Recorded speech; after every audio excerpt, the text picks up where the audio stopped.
Hello students of 10th class. In today's English class, we will discuss about some English grammar. We have discussed prior about types of sentence, kinds of sentence, sentence patterns. Then today's topic is how to use coordinators. Coordinators means संयोजक अव्यय.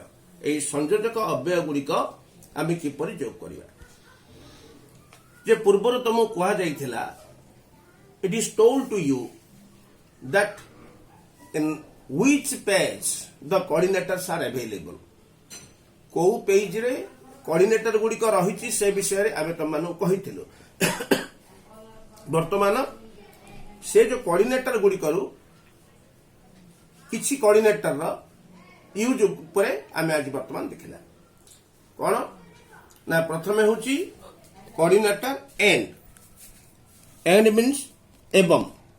यार गोटे clue रही जदि first sentence yes थाए second sentence yes थाए ताहले दुईटी जाक वाक्य मझे एंड लगे. अर्थात फर्स्ट सेंटेंस यदि आस्ति सूचना प्रकाश करे सेकंड सेंटेंस यदि आस्ति सूचना प्रकाश करे मझे आम एंड लगेगा.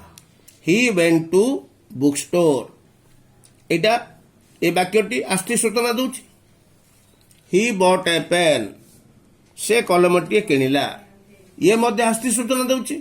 तेणु ये भी यस तो दीटी जाक वाक्य मझे आम एंड लगे दवा. He went to book store and bought a pen. Similarly example 2. Then but. But किमते लगेगा. बट अर्थ हूँ किंतु बा मात्र. फर्स्ट सेंटेंस जदि आस्ति सूचना प्रकाश करे यस ही थाए सेकंड सेंटेंस जदि नास्ति सूचना प्रकाश करे नो ही थाए ताहले आमे मझिरे दीटी वाक्य मझिरे बट लगे दवा. He went to Puri it gives affirmation आस्ति सूचना दउची yes. He could not see lord Jagannath से जगन्नाथ को देखी पारा नहीं. गिव्स द नेगेटिव सेंस तो नो मीनिंग प्रकाश करुछि. फर्स्ट आईएस से पूरी गला किंतु सेकंड सेंटेंस टा होछि नाही से देखी पारलानी. ए भितरे फर्स्ट सेंटेंस यस हला सेकंड सेंटेंस नो हला तेनु बट दुईटी वाक्य मझिरे यूज हला. तो he went to Puri but could not see lord Jagannath. एटे ही अच्छी सब्जेक्ट सेम हला तेणु ए प्रथम सब्जेक्ट रे काम चली गला आ सेकंड सब्जेक्ट लिखिबा आवश्यक पड़ला नहीं. Similarly example 2. देन थर्ड और अर्थ होची किंबा बा.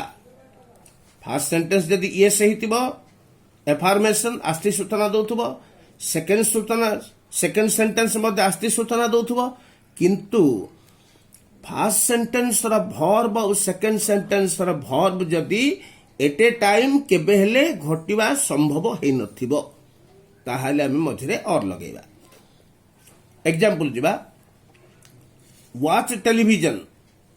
टेलीविजन देखो. गो आउट टू प्ले खेलिबा को जाओ. हेले टेलीविजन देखो यस एफर्मेशन दउची आस्ति सूचना दउची. गो आउट टू प्ले आस्ति सूचना दउची. दीटा जाक सेंटेंस यस किंतु वाचिंग आउ गोइंग ए जो दीटा वर्ब रहिला ए दीटा को एट ए टाइम केबे हेले हे परिबो नाही संभव नुह. देखिबा जिबा दीटा को संभव कि गोटे थरे नाही. तेणु करी एटे और लागिला मझिरे. तो watch television or go out to play. Similarly second sentence. Then जिबा सो रा अर्थ होची तेणु. फर्स्ट सेंटेंस यस किंबा नो होइथिबो सेकंड सेंटेंस नो किंबा यस होइथिबो ताहले मझिरे सो लागुथबो जदि फर्स्ट सेंटेंस रो कॉज को बा रिजल्ट को जदि सेकंड सेंटेंस प्रकाश करूथिबो. किमती आई want to read Etah yes मु पढ़िबा को चाहे. आई वेंट टू स्कूल मु स्कूल को गली. ए सेकंड सेंटेंस पढ़ा तू चाहिबाटा आ स्कूल को जीवाटा ए तू पढ़ा चाहूच तमें एपटे स्कूल को गल हेले कहीं स्कूल को गल ना जे पढ़ा तमें चाहिल तार रिजल्ट तार फलाफल स्वरूप तमें स्कूल को गल हेले सेकेंड सेंटेंस टा फर्स्ट सेंटेंस रिजल्ट को प्रकाश करुच्ची तेणु ये मझे सो लगे I want to read so I went to school second sentence जीवा आई वाज नॉट गिल्टी मु दोषी नुह ये नो रे प्रकाश पाउची I did not fear him मु ताकू भय कली नाही मु दोषी नथिली मु ताकू भय कली नाही मु दोषी नथिली तेणु ताकू भय कली नाही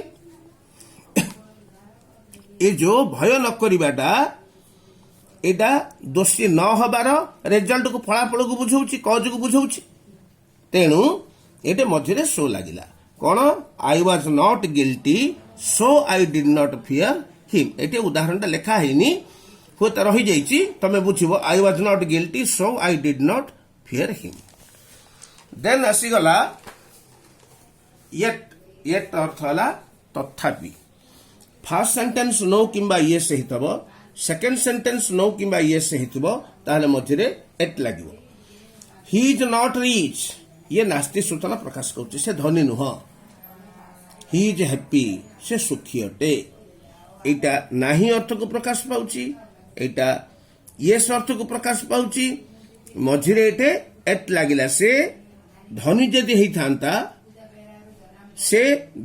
हेइथांता सुखी हेइथांता से धनी नुह किंतु सुखी तार अपोजिट को बुझाऊची मझे एट लगिला he is not rich yet he is happy इनती ही इज पुअर एटा आस्ति सूचना दउची ही डज नॉट बेग से केबेले भिक्षावृत्ति करे नाही ही इज पुअर से गरीब तथापि yet he does not beg से भिक्षा मागे नाही फॉर अर्थ है पाई ये रीजन को बुझाऊँ कारण को बुझाऊँ केमती फर्स्ट सेंटेंस येस हिथिबो सेकेंड सेंटेंस येस हिथिबो जदि second sentence first sentence reason को बुझाउथबो source the reason of first sentence मझे फॉर लगियो he found it difficult to read से पढ़ाटा को बड़ कष्ट बोली मन कला हिज आईज वेर फॉलिंग तार आखि जाक पड़ी पड़ी जाउथला निद आसुला बोधे हेले से पढ़ा को कष्ट बोध कला तार कारण हूँ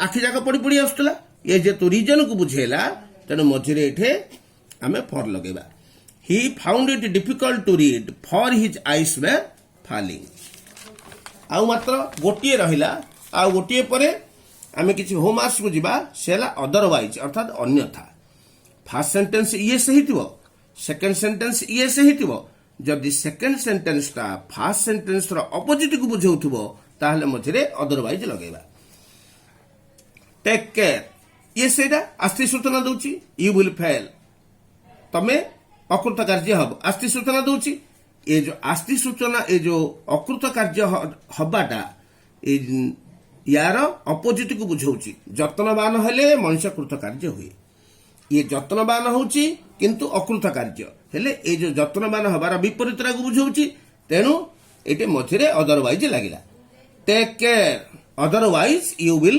फेल ये रहिला तापरे मु किछि होमवर्क तुम मन पई देबी से होमवर्क अनुसार तुम माने बारंबार वीडियो देखिबो एवं होमवर्क को करिथिबो नेक्स्ट सेशन रे उत्तर गुड़िक तुम मान पाखु पठे दिया थैंक्स।